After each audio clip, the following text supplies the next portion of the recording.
أشهد أن لا إله إلا الله وحده لا شريك له وأشهد أن محمدا عبده ورسوله أما بعد فأعوذ بالله من الشيطان الرجيم بسم الله الرحمن الرحيم الحمد لله رب العالمين الرحمن الرحيم مالك يوم الدين إياك نعبد وإياك نستعين اهدنا الصراط المستقيم صراط الذين أنعمت عليهم غير المغضوب عليهم ولا الضالين.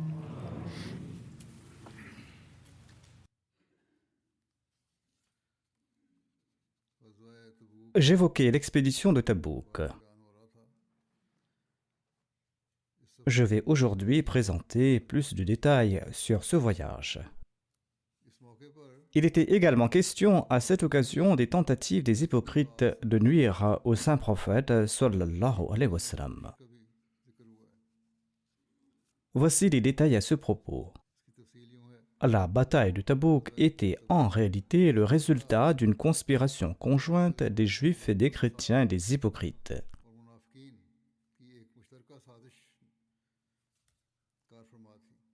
Quand tous leurs plans échouèrent de toutes parts et qu'ils ne réussirent pas à éliminer l'islam et le saint prophète Mohammed sallallahu alayhi wa sallam, et quand plusieurs tentatives d'assassinat de l'envoyé d'Allah sallallahu alayhi wa sallam échouèrent également,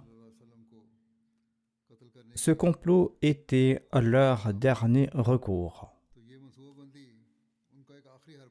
Et s'ils n'avaient pas eu l'aide et le soutien divin comme auparavant, il ne fait aucun doute que cela aurait été leur tentative la plus réussie.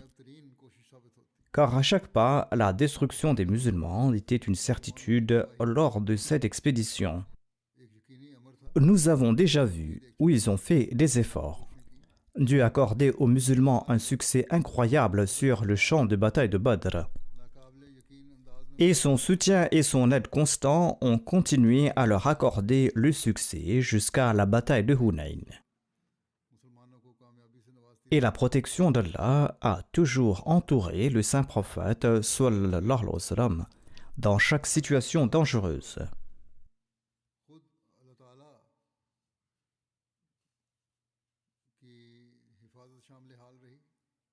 Et nous constatons que des événements similaires se sont reproduits ici également. Le voyage de Médine à Tabouk était comme un voyage dans la vallée de la mort. Y arriver en toute sécurité et revenir a suffi à stupéfier les hypocrites. Ensuite, la fuite des armées soutenues par l'empereur romain, où leurs efforts d'affronter les musulmans par peur étaient une autre chose étonnante. Et une terreur s'est abattue sur toutes les forces hostiles vivant aux frontières de l'Arabie, ce qui a conduit la plupart d'entre elles à se présenter au saint prophète Mohammed sallallahu alayhi wa sallam pour demander la paix, et ces tribus ont jugé plus prudent de payer la jizya.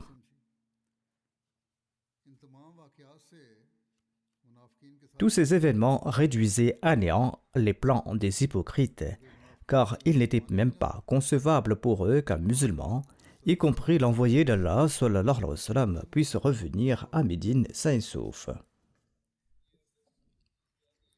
C'est pourquoi quand cette armée de 30 000 hommes brandissant les drapeaux de la victoire et du triomphe a entamé son voyage de retour vers Médine, sous la direction de leur cher prophète sallallahu alayhi wa sallam, eh bien les hypocrites ont jugé nécessaire de lancer leur dernière flèche. Et c'était que, quoi qu'il arrive, le saint prophète Mohammed sallallahu alayhi wa sallam ne devait pas revenir à Médine, na'udhu billah min dhalik. Et pour cela, ils ont comploté pour l'assassiner. Il n'est d'ailleurs pas exclu que ce complot ait été décidé à l'avance comme une dernière attaque. Soit il se disait que les musulmans allaient périr en cours de route ou à Tabouk, et même s'ils parvenaient à survivre, eh bien, ils seraient éliminés en cours de route. Et cette hypothèse pourrait être correcte car tous les grands chefs des hypocrites n'étaient pas présents, mais un groupe d'hypocrites accompagnait cette armée. Un groupe qui ne manquait aucune occasion de répandre le venin d'une propagande hostile. Mais il n'aurait pas pu prendre une mesure aussi importante sans une planification préalable. Quoi qu'il en soit, ils ont mis en œuvre cette conspiration dangereuse de telle sorte que, au retour, il y avait un endroit dans la vallée où la route se divisait en deux. Il y avait une large route de plaine et une route étroite qui menait au chemin à travers une gorge haute et difficile.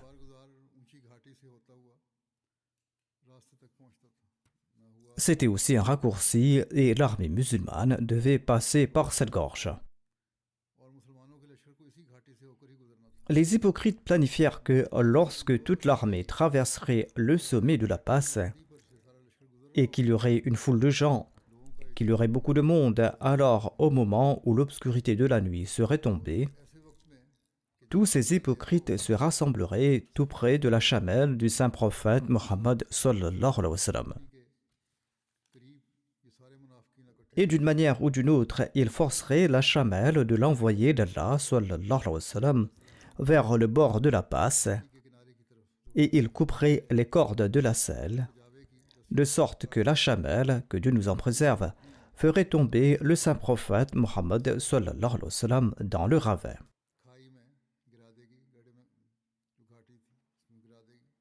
Ou que la chamelle elle-même tomberait dans le ravin avec l'envoyé d'Allah sallallahu alayhi wa sallam, et que dans l'obscurité de la nuit, cela serait considéré comme un accident et personne ne penserait à une attaque meurtrière. Ainsi donc, Urwa bin Zubair relate que lorsque le saint prophète Mohammed sallallahu alayhi wa sallam partit de Tabouk pour Médine, eh bien, un groupe d'hypocrites complota pour l'assassiner.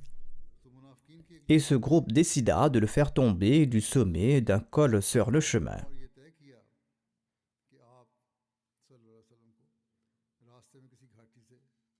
Mais au moment même où cela allait se produire, Allah le Tout-Puissant a informé son envoyé sallallahu alayhi wa sallam de ce complot des hypocrites. Et sur quoi il annonça que personne ne passerait par le col, à l'exception de lui-même et de 3 compagnons. Il a dit que je passerai par le col et que les autres passeraient par la plaine. Les noms de ses compagnons étaient Huzaifa bin Yaman, Hamza bin Amr Aslami et Ammar bin Yasir. Et en ce qui concerne le reste de l'armée, il a déclaré qu'elle va traverser la vaste plaine au pied de la vallée. Cette annonce soudaine du changement d'itinéraire semblait anéantir les plans des hypocrites. Mais ils ne renoncèrent pas pour autant à leur intention impure et ils choisirent immédiatement 12 ou 15 personnes. Et ils ont décidé qu'ils allaient se couvrir le visage avec un tissu et qu'ils allaient se diriger rapidement vers la gorge. Et selon le plan prévu, ils se mettraient soudainement à effrayer et à faire paniquer la chamelle, afin que Dieu nous en préserve, l'accident qu'ils espéraient se produise. Ils ont donc suivi leur plan. Pendant que le saint prophète Mohammed sallallahu alayhi wa sallam marchait dans la vallée, il a entendu des pas. Ils se sont approchés de lui et ils ont effrayé la chamelle du saint prophète Mohammed sallallahu alayhi wa sallam. ce qui a fait tomber une partie de ses affaires. Et le saint prophète Mohammed paix soit lui a alors ordonné à Hudhayfa d'attaquer ces hypocrites et de les chasser. Hudhayfa s'est mis à frapper leur monture avec un bâton et à leur dire « Ô ennemis d'Allah, écartez-vous ». Ces hypocrites ont compris que l'envoyé d'Allah sallallahu alayhi wa sallam était au courant de leur ruse et ils ne voulaient pas être reconnus par le saint prophète Mohammed sallallahu alayhi wa sallam. Ils sont donc descendus rapidement de la vallée et ils se sont mêlés à l'armée. Huzaifa s'est présenté au saint prophète Mohammed sallallahu alayhi wa sallam. Celui-ci lui a dit « Frappe ma monture par l'arrière » parce qu'elle avait pris peur. Et toi, ô Ammar, guide-la par devant afin que cette chamelle effrayée retrouve le droit chemin.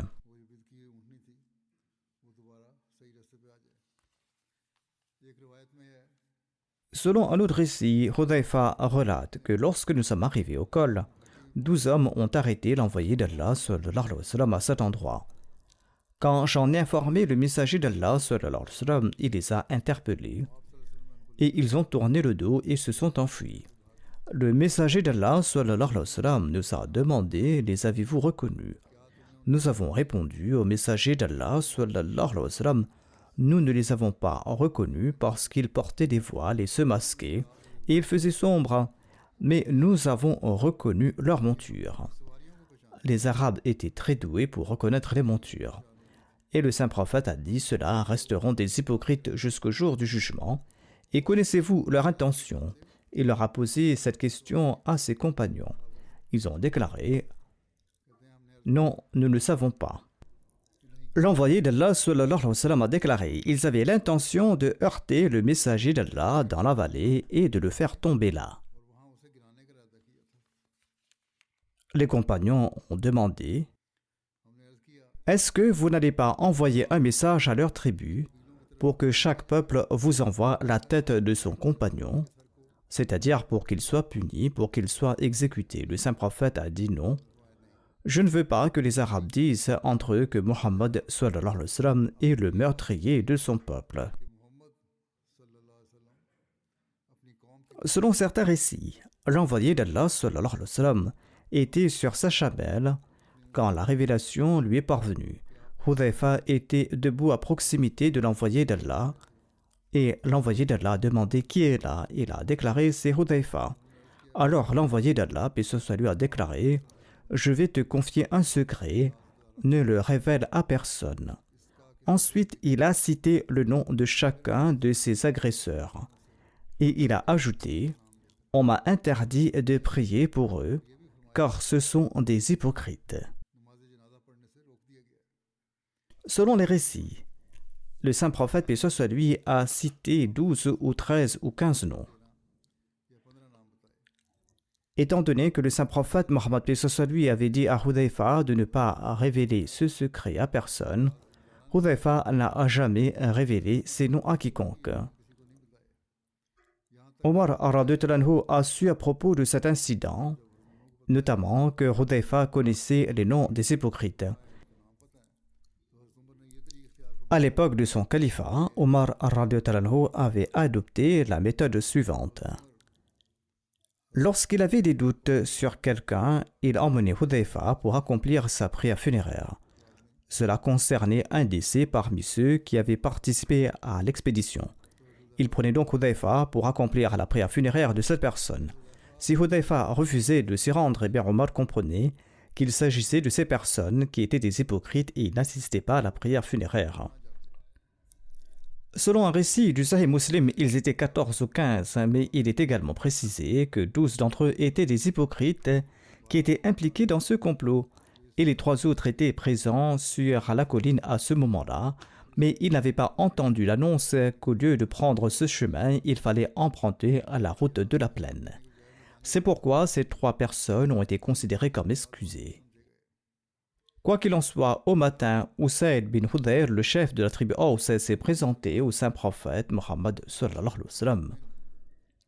Le saint prophète Mohammed sallallahu alayhi wa sallam l'avait informé que la nuit précédente, certains hypocrites avaient eu l'intention de le suivre dans la colline et de couper les sangles de la chamelle dans l'obscurité de la nuit. Et ils la piqueront avec quelque chose de pointu pour qu'elle aille vite jusqu'à me faire tomber de la chamelle.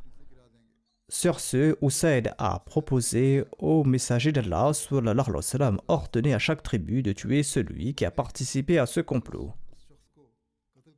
Et pris d'émotion, il a déclaré au messager d'Allah: est-ce qu'on va laisser ces gens ainsi? Jusqu'à quand serons-nous conciliants avec eux, alors qu'aujourd'hui ces hypocrites sont peu nombreux et ils ont été avilis et que l'islam s'est enraciné? Le messager d'Allah sallallahu alayhi wa sallam a déclaré à ce propos: je ne souhaite pas que les gens disent que, une fois la guerre entre lui et les polythéistes est terminée, Mohammed sallallahu alayhi wa sallam a commencé à tuer ses propres compagnons. Usaid répondit au messager d'Allah sallallahu alayhi wa sallam: ce ne sont pas vos compagnons.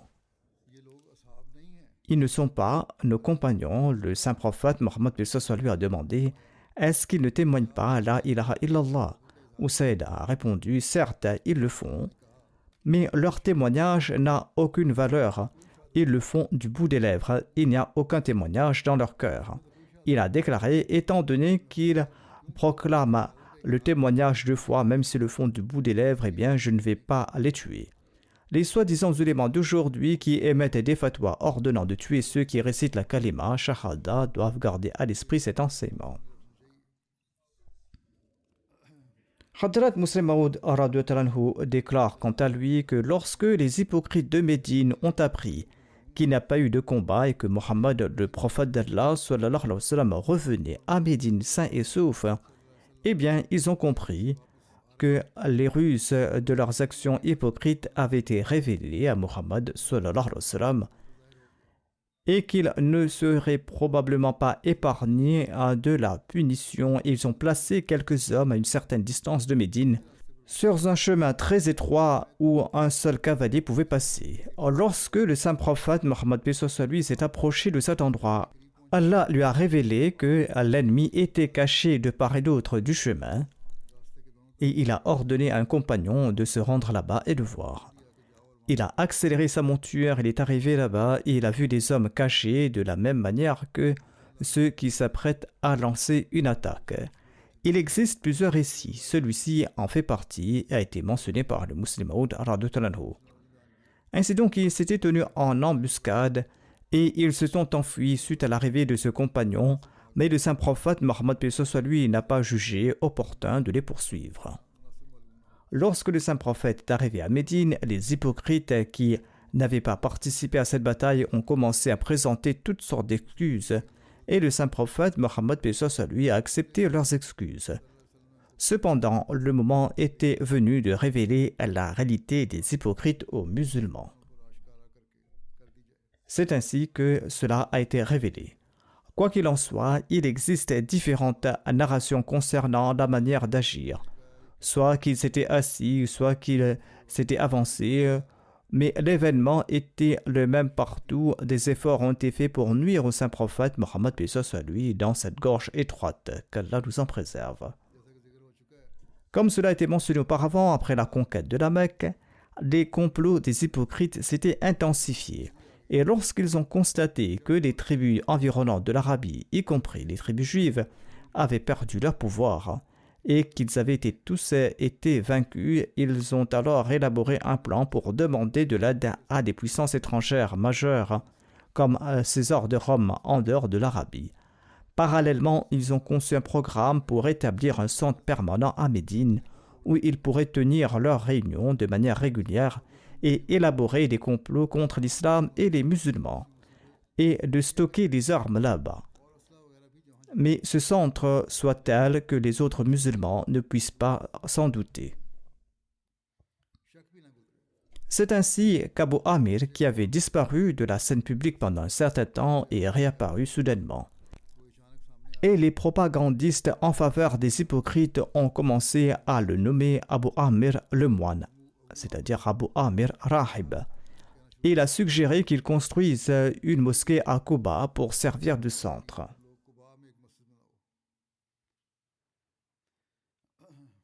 L'histoire donne plus de détails sur Abu Amir. Il était connu sous le nom d'Abu Amir Rahib et il appartenait à la tribu Khazraj, comme mentionné dans les précédents sermons.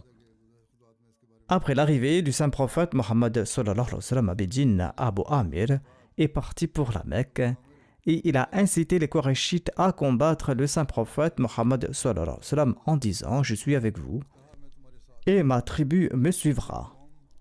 Quand vous combattrez Mohammed sallallahu alayhi wa sallam, nous allons vous rejoindre. » Et il a participé à la bataille d'Uhud aux côtés des Qurayshites. Voyant les progrès de l'islam, Abu Amir était très perturbé et il était consumé par le feu de la jalousie. C'est lui qui avait fait creuser des fosses au milieu du champ de bataille d'Uhud. Et le saint prophète Mohammed p.s.a. lui était tombé dans une de ces fosses et il s'était grièvement blessé. Lorsque la bataille d'Uhud a débuté, Abu Amir a appelé sa tribu en disant aux gens de la tribu « Je suis Abu Amir ». Mais les membres de sa tribu étaient déjà devenus musulmans. Ils lui ont répondu « Ô pervers, ô fasiq, tu n'es pas le bienvenu ». Et ils l'ont insulté, ils l'ont maudit. Abu Amir a déclaré « Ma tribu s'est beaucoup corrompue après mon départ ». Après cela, de nombreuses personnes de la tribu d'Abu Amir qui étaient hostiles au messager d'Allah sallallahu alayhi wa sallam sont partis pour la Mecque. Cet événement s'était produit précédemment. Lorsque Abu Amir était parti, ceux qui n'étaient pas devenus musulmans l'avaient également suivi, et leur nombre était d'environ 50. Les traditions mentionnent également une invocation du saint prophète Mohammed p.s.a. contre Abu Amir, dans laquelle le messager d'Allah sallallahu alayhi wa sallam a prié contre lui, afin qu'il meure loin de sa patrie dans la solitude. Un récit rapporte que lorsque le messager d'Allah sallallahu alayhi wa sallam est arrivé à Médine, Abu Amir l'a rencontré et il lui a demandé « Ô Muhammad sallallahu alayhi wa sallam, vers quoi appelles-tu » Le saint prophète Mohammed p.s.a. lui a répondu « Je t'invite vers la religion Hanif, la même religion que tu prétends toi-même rechercher. » Abu Amir a demandé « Êtes-vous sur la même religion ?» Le messager d'Allah sallallahu alayhi wa sallam a répondu « Oui, absolument. » Ensuite, le saint prophète p.s.a. lui l'a invité vers l'islam, mais il a refusé. Et il a éprouvé de la jalousie, il a insulté le saint prophète Mohammed p.s.a.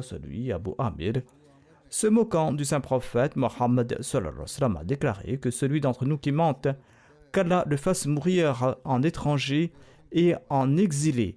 Et il pointait du doigt le saint prophète Mohammed sallallahu alayhi wa sallam. Le saint prophète a déclaré « Oui, Allah fera ainsi avec le menteur. » Ensuite, Abu Amir n'a cessé d'empêcher les gens de sa tribu de suivre le messager d'Allah sallallahu alayhi wa sallam et il a insisté pour qu'ils ne lui obéissent pas.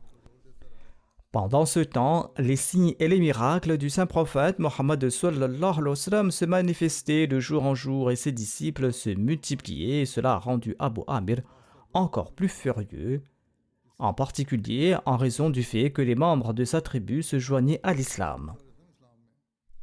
Et il s'associa aux hypocrites pour construire une mosquée qui est connue dans l'histoire de l'islam sous le nom de la mosquée Dirar. Il a construit cette mosquée afin d'y rassembler des gens et de discuter avec eux et de les dissuader de suivre le messager d'Allah sallallahu alayhi wa sallam. Selon un récit, Abu Amir disait à ses complices alliés de construire une mosquée et d'en faire une base militaire pour préparer à la guerre. Il disait qu'il allait rencontrer César de Rome et revenir avec une grande armée afin d'expulser Mohammed sallallahu alayhi wa sallam et ses compagnons de Médine. Ainsi donc, Abu Amir est parti vers l'Empire romain. Il a rencontré César, c'est-à-dire l'empereur romain en Syrie. Et il a tenté de le convaincre d'entrer en guerre contre le saint prophète Mohammed sallallahu alayhi wa sallam et contre les musulmans. Et il a déclaré que les musulmans sont faibles, ils sont pauvres, et ils sont peu nombreux, ils ont beaucoup d'ennemis, et vous n'avez pas besoin d'avoir peur des musulmans. Et il a dit que s'il n'agissait pas contre les musulmans, ce serait pas bon pour son royaume dans le futur. Héraclius l'a gardé auprès de lui et a promis de l'aider. Pendant ce temps, Abu Amir annonça la bonne nouvelle à ses coreligionnaires malfaisants et conspirateurs qui allaient bientôt attaquer Médine avec une très grande armée, et il leur demanda de lui construire un lieu de résidence spécial. Dans ce but, les hypocrites construisirent une mosquée à Quba, une mosquée appelée la mosquée Dirar. Mais son souhait ne fut pas réalisé et finalement Abu Amir mourut en Syrie, seul et loin de sa patrie.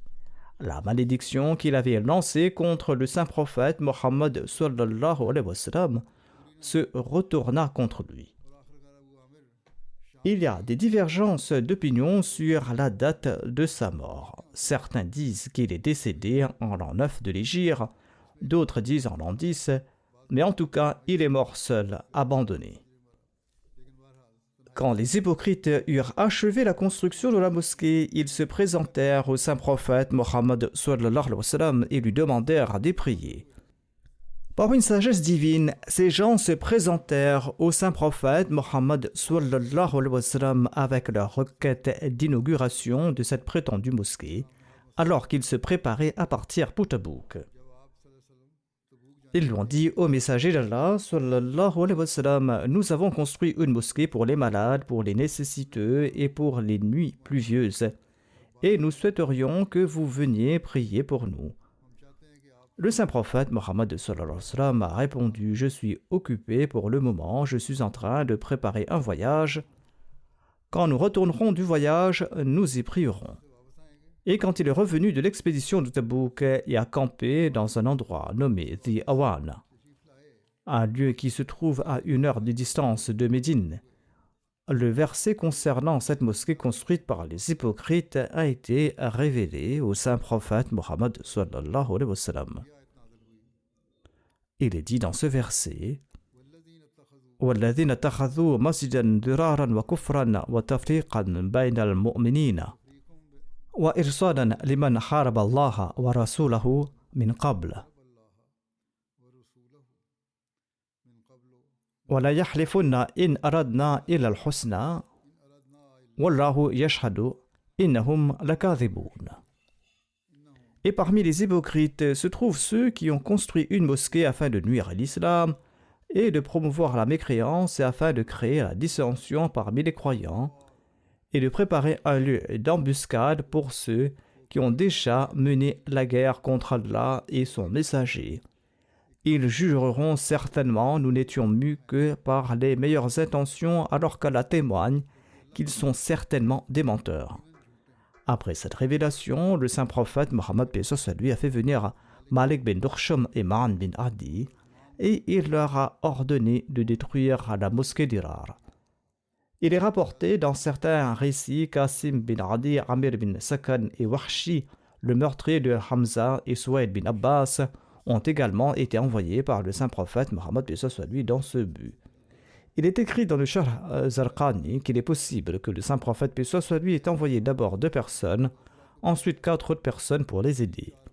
Quoi qu'il en soit, le saint prophète Mohammed leur a ordonné de se rendre à la mosquée d'Irar, de la démolir et d'y mettre le feu. Ainsi, ils se sont tous rendus rapidement chez la tribu Banu Salim. Malik a dit à ses 2 compagnons de l'attendre jusqu'à ce qu'ils reviennent vers eux. Il est retourné de chez lui avec des branches sèches de dattier enflammées.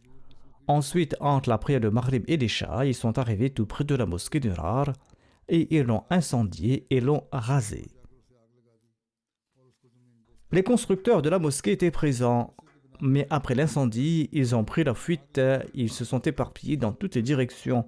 Lorsque le saint prophète Mohammed lui est retourné à Médine, il a voulu donner cet endroit à Asim bin Adi pour qu'il en fasse sa maison.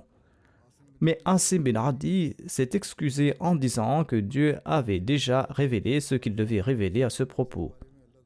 Il ne voulait pas construire une maison ici et il n'en avait pas besoin non plus. Ainsi donc, il a demandé au saint prophète de l'offrir à Thabit bin Akram, car il n'avait pas de maison. Le saint prophète Mohammed a offert ce lieu à Thabit bin Akram. Ibn Ishaq a également mentionné les noms des hypocrites qui ont construit la mosquée d'Irar et il dit qu'ils étaient au nombre de 12.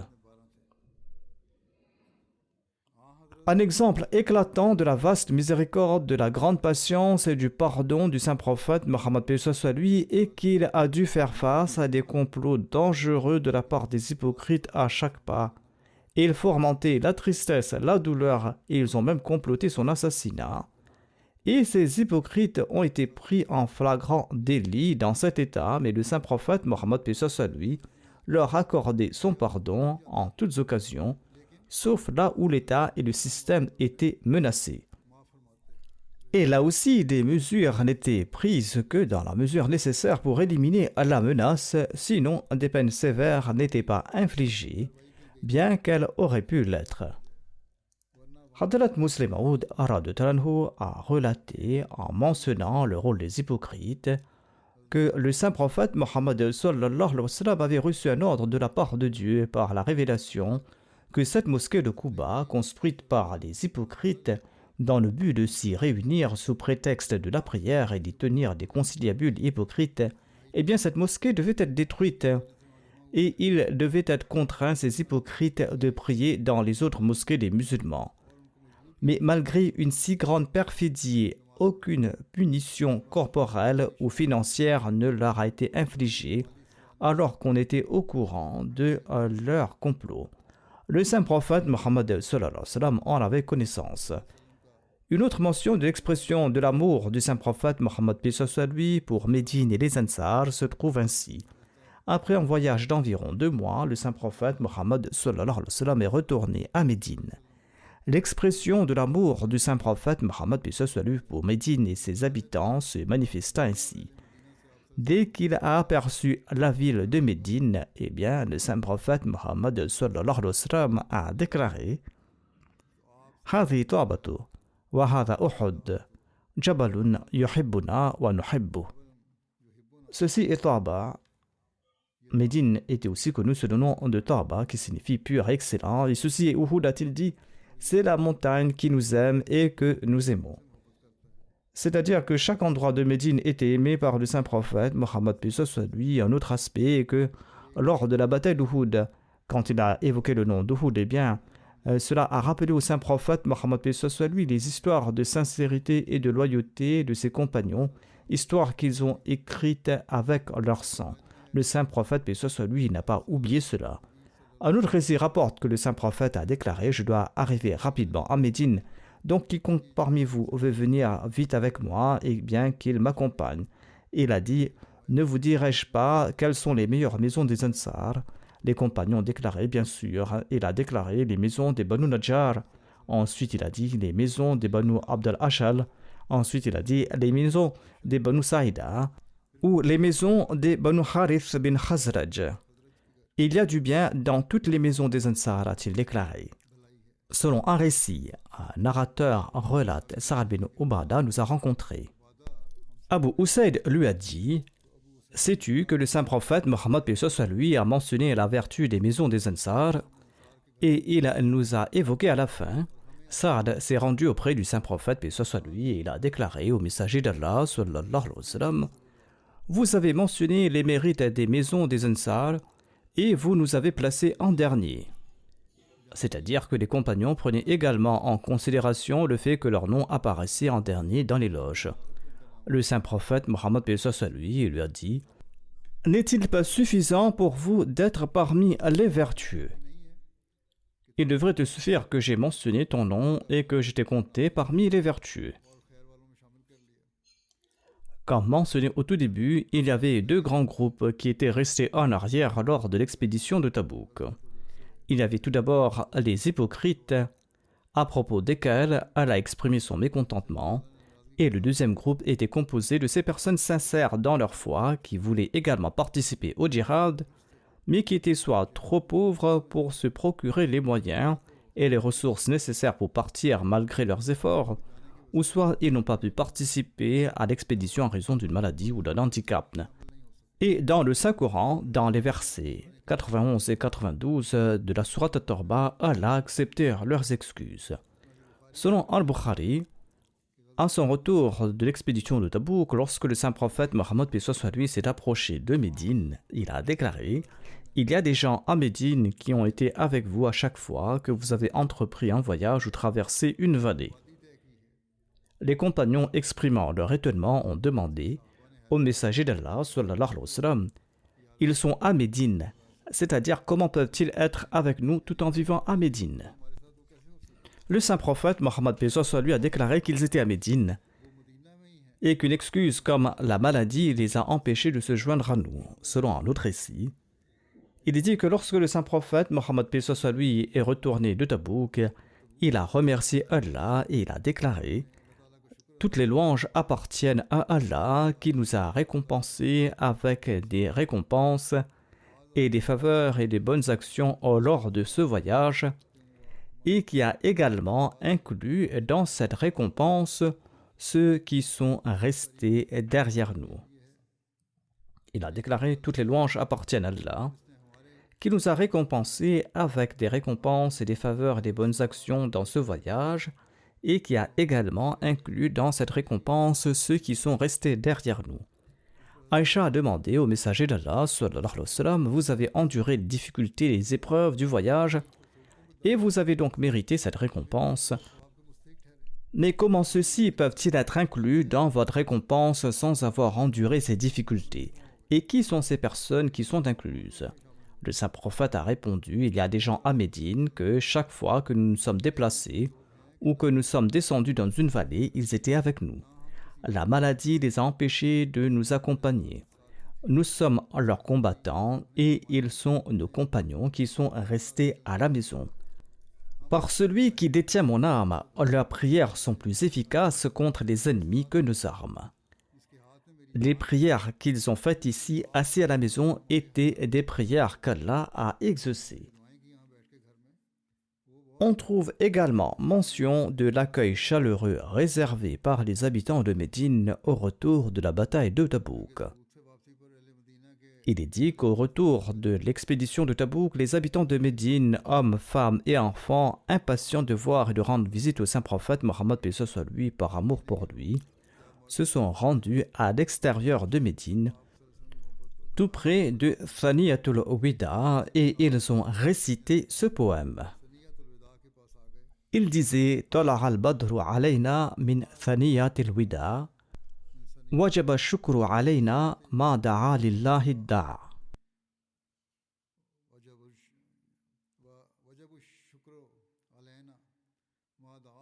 C'est-à-dire que la pleine lune s'est levée sur nous du côté de Thaniyatul Wida. Il nous est obligatoire de remercier Allah tant qu'il y aura un appelant à Allah parmi nous. Il est rapporté que les habitants de Médine ont accueilli le saint prophète Mohammed sallallahu alayhi wa sallam en récitant ce poème avec ses sentiments d'affection passionnés à deux occasions. La première occasion était lorsque le saint prophète Mohammed paix soit lui a émigré de la Mecque à Médine, et la deuxième fois lorsqu'il est retourné à Médine après Tabouk. Certains commentateurs de hadith comme Alama ibn Hajar al-Asqalani, commentateur d'Al-Bukhari, pensent qu'il est fort possible que ces poèmes mentionnés dans le récit rapporté par Aïcha radhiyallahu anha se rapportent au retour du saint prophète Mohammed paix soit lui de l'expédition de Tabouk. Car à cette époque, les gens et les enfants ont accueilli le saint prophète Mohammed sallallahu alayhi wa sallam à Thaniyatul Wida, car c'est de là que les personnes venant de la région du Levant étaient accueillis. Lorsque les habitants de Médine ont appris le retour du saint prophète Mohammed paix soit lui de la bataille de Tabouk, ils sont sortis de Médine jusqu'à cet endroit pour l'accueillir avec joie, comme le relate Saïb bin Yazid, qui a déclaré que je me souviens être allé à Thaniyatul Wida avec d'autres enfants pour accueillir le saint prophète Mohammed sallallahu alayhi wa sallam lorsqu'il retournait de l'expédition de Tabouk.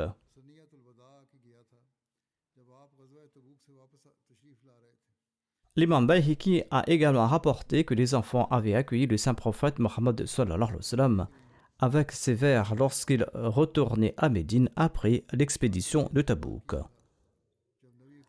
Quoi qu'il en soit, il est possible que ces vers aient été récités à deux reprises, mais il est plus probable qu'il l'ait été au retour de Tabouk. En effet, au retour de Tabouk, les habitants de Médine étaient submergés d'émotions et ils s'étaient précipités pour voir et accueillir le saint prophète Mohammed sallallahu alayhi wa sallam avec ferveur. Comme il a été rapporté, ce voyage était tel que les hypocrites avaient répandu des rumeurs à son sujet, de sorte que lorsque la bonne nouvelle du retour sain et sauf du saint prophète Mohammed sallallahu alayhi wa sallam et de ses compagnons est parvenue, c'était comme si de l'eau était tombée sur des plants de riz desséchés. Les musulmans de Médine, jeunes et vieux, femmes et hommes, étaient tous sortis pour accueillir le saint prophète Mohammed sallallahu alayhi wa sallam en cette heureuse occasion. Quoi qu'il en soit, il est possible que ces vers aient été récités lors de l'hégire de la Mecque, et l'expression d'amour a pu avoir lieu en ces deux cas. Et il n'est pas nécessaire de débattre à ce propos. Mais en tout cas, il est prouvé qu'après son arrivée à Médine, à la perception de l'amour que les musulmans ont eu du saint prophète Mohammed sallallahu alayhi wa sallam était bien plus grande que ce qu'elle était au moment de l'hégire.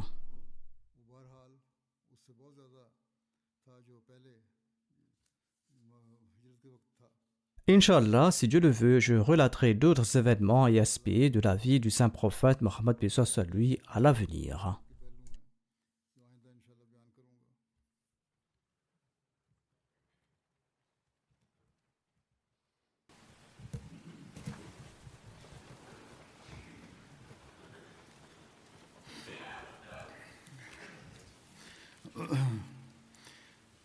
Alhamdulillah. الحمد لله نحمده ونستعينه ونستغفره ونؤمن به ونتوكل عليه ونعوذ بالله من شرور أنفسنا ومن سيئات أعمالنا من يهده الله فلا مضل له ومن يضلل فلا هادي له ونشهد أن لا إله إلا الله ونشهد أن محمدا عبده ورسوله عباد الله رحمكم الله إن الله يأمر بالعدل والإحسان وإيتاء ذي القربى وينهى عن الفحشاء والمنكر والبغي يعظكم لعلكم تذكرون اذكروا الله يذكركم وادعوه يستجب لكم ولذكر الله أكبر